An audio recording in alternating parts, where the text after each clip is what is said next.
टेक्निकलको नमस्कार। आज चाहिँ मैले चाहिँ घरमा रहेका पुरानो बत्तीहरू कसरी गराउने भन्ने बारेमा बताउन गएको छु। यो भिडियो लास्टसम्म हेर्नु होला। हाम्रो च्यानलमा अहिले नयाँ हुनुहुन्छ भने चाहिँ सब्स्क्राइब गरेर बेल आइकन दबाउन नबिर्सनु होला। आजको भिडियोतर्फ लागौँ। आज चाहिँ मैले बत्ती कसरी गराउने भनेर गरेको छु। यो पुरानो मैले चाहिँ यो युज गरेको छु। यो पनि युज गर्न सक्नुहुन्छ हजुरहरूले। यो बत्तीको यो ल्याएको छु मैले। हजुरहरूले पनि यस्तै गरेर गराउन सक्नुहुन्छ। मैले अहिले यहाँ गराउन लागिरहेको छु।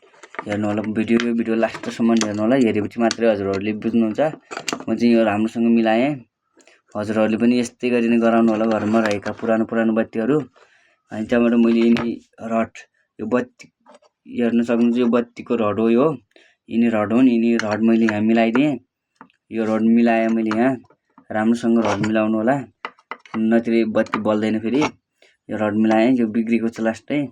रड मिलाउनु होला राम्रोसँग जल्छ हेर्नु होला। अहिले अब यसको माथिको मैले यो ढक्कन लगाइदिइरहेको छु।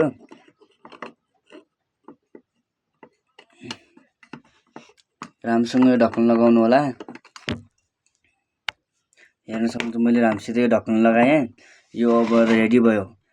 अब यहाँ म चाहिँ यहाँ तल यो यिनी दुईटा तारमा चाहिँ गर्छु, बत्ती जोड्छु। अब ब्याट्री ल्याउँछु। अब ब्याट्री चाहिँ हेर्न सक्नुहुन्छ यस्तै ब्याट्री ल्याउनु होला। हजुरहरूले पनि यस्तै ल्याउनु होला। यस्तै खाली ब्याट्री ल्याउनु होला। अब म चाहिँ जोड्छु। हेर्नुहोस् है, यहाँ जोड्छु। यो ट्रिक कस्तो लाग्छ हजुरहरूले कमेन्ट गर्न सक्नुहुन्छ। म चाहिँ भिडियो पहिलोपटक गराएको भएर पनि मैले अहिले राम्रोसँग गराउन जानेको छैन। हेर्नुहोस् यो हेर्नुहोस् यो यहाँ लगाइदिएपछि मजाले बल्छ। यो बन्द गरेपछि मर्छ। हेर्नुहोस् टक्क लगाएर बल्छ। यहाँ हेर्नुहोस् ट्याक्क बल्छ, ट्याक्क मर्छ, ट्याक्क बल्छ। आजको भिडियो कस्तो लाग्यो?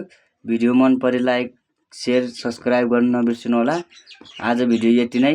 अब अर्कोमा ल्याएर आउँछु राम्रो भिडियो। तल कस्तो लाग्यो तलको कमेन्ट बक्समा गएर सल्लाह सुझाव दिन सक्नुहुन्छ। आज भिडियो सकियो। हस्त नमस्कार।